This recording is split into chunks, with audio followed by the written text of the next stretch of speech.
Assalamualaikum warahmatullahi wabarakatuh. Alhamdulillahirabbil alamin. Wassalatu wassalamu ala asyrofil anbiya'i wal mursalin wa ala alihi washabbihi ajmain. Perkenalkan, nama saya Lia Lindri Sulistiani, NIM 2001058. Di sini saya sebagai mahasiswi dari Sekolah Tinggi Ilmu Tarbiyah yang berada di Pali, KM 10 Handayani Mulia. Dan di sini saya sebagai mahasiswi yang memenuhi tugas mata kuliah dari Bapak yang terhormat, yaitu Bapak Ahmad Jailani, USUD MPD, yang sebagai dosen pengampu mata kuliah Ulumul Hadis. Baiklah, di sini saya akan menjelaskan mata kuliah tersebut yang bertema makalah hadis dari sisi kualitas. Hadis secara kualitas, mutu suatu hadis atau tingkat serta nilai yang disandang oleh suatu hadis. Berbicara soal nilai atau mutu, di sini dimaksudkan apakah suatu hadis itu dapat dijadikan sebagai hujah dalam penetapan suatu kepastian ajaran atau tidak. Dari hadis-hadis yang perlu diteliti kualitasnya adalah hadis-hadis yang dari sudut kuantitasnya, termasuk ke dalam kategori hadis yang ahad, bukan yang mutawir. Sebab yang mutawir sudah mencapai ilmu daruri yang tidak memerlukan penelitian. Pada garis besarnya, hadis-hadis ahad dari sudut kualitasnya sebagai menjadi dua, yaitu hadis ahad yang makbul dan hadis ahad yang mardud. Hadis ahad yang makbul yaitu secara terminologis, hadis makbul didefinisikan dengan hadis yang telah sempurna seluruh syarat penerimaannya. Pembagian hadis makbul. Pada garis besarnya, hadis makbul dapat dilihat dari dua sudut, yaitu yang pertama, sudut implementasi hadis makbul. Yang kedua, sudut rutbah. Kualitas juga terbagi menjadi dua, yaitu hadis sahih dan hadis hasan.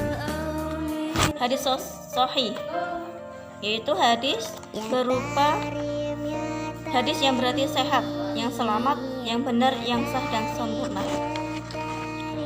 Terus pembagian hadis sahih.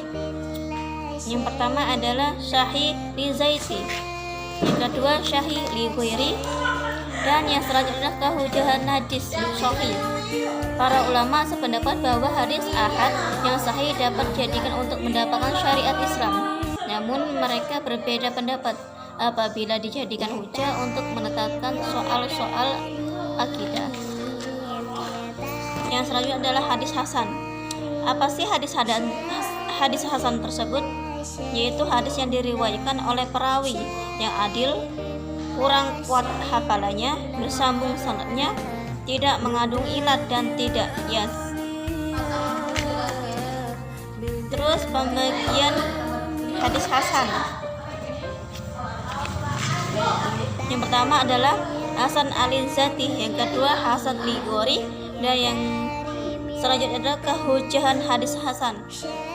Kehujahan sebagaimana menurut para ulama ahli hadis bahwa hadis hasan, baik hadis li zati maupun hasan li ghairi, juga dapat dijadikan hujah untuk menetapkan suatu kepastian hukum yang pasti yang harus diamalkan. Selanjutnya adalah hadis ahad yang mardud. Kata mardud secara bahasa ialah bertolak, yang tidak diterima atau yang dibantah. Maka hadis mardud menurut bahasa berarti hadis yang ditolak atau hadis yang dibantah. Secara terminologis, hadis mardud didefinisikan dengan hadis yang hilang seluruh syarat-syaratnya atau sebagiannya. Dalam definisi lain disebutkan bahwa kebenaran membawa berita pada hadis mardud atau tidak sampai kepada derajat hadis makbul. Dalam hal ini yang tergolong pada kategori hadis ini adalah hadis dhaif.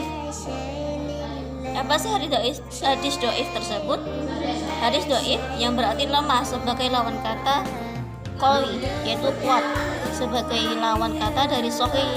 Kata dhaif juga berarti saqim, yang artinya sakit. Terus yang kedua adalah pembagian hadis sahih. Yang pertama ada hadis maudhu, hadis matruk, hadis mu'alal, hadis mudharib, hadis maqlub, hadis muharraf, hadis musyahaf, hadis mubham. Selanjutnya adalah hadis mudrad dan hadis syadz.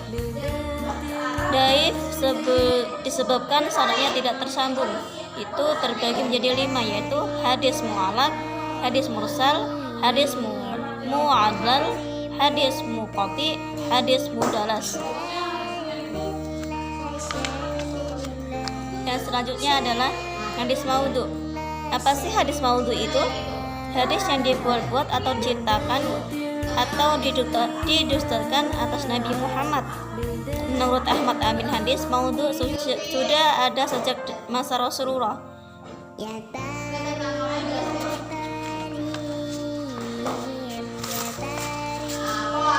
Dan selanjutnya adalah ulama hadis lain berpendapat bahwa munculnya hadis maudhu adalah pada 4 tahun Hijriah, pada masa Khalifah Ali bin Abi Thalib ketika terjadi pertikaian politik.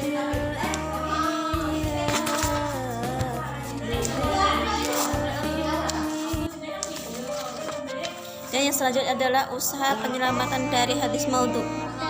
Yang pertama adalah menyusun kaidah penelitian hadis, khususnya kaidah tentang kesahihan sanadnya. Yang kedua, menyusun kitab-kitab yang memuat tentang hadis maudhu, antara lain Al-Maudhu Al-Kubra yang disusun oleh Abu Al-Fajri. Yang selanjutnya, cara mengetahui hadis maudhu.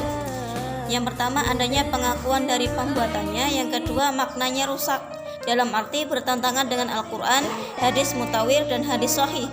Yang ketiga, matanya menyebutkan janji yang besar untuk perbuatan kecil, yang berarti itu rawinya berdusta. Jadi kualitas hadis yaitu mutu suatu hadis atau tingkatan serta nilai yang disandang oleh suatu hadis. Hadis-hadis yang perlu diteliti kualitasnya adalah hadis yang dari sudut kualitasnya termasuk ke dalam kategori hadis yang ahad, bukan yang mutawir. Sebab yang mutawir sudah mencapai ilmu daruri yang tidak memerlukan penelitian lagi. Pada garis besarnya, hadis-hadis ahad dari sudut kualitasnya terbagi menjadi 2, yaitu hadis ahad yang makbul dan hadis ahad yang mardud. Hadis makbul terdiri 2 jenis, yaitu hadis sahih dan hadis hasan.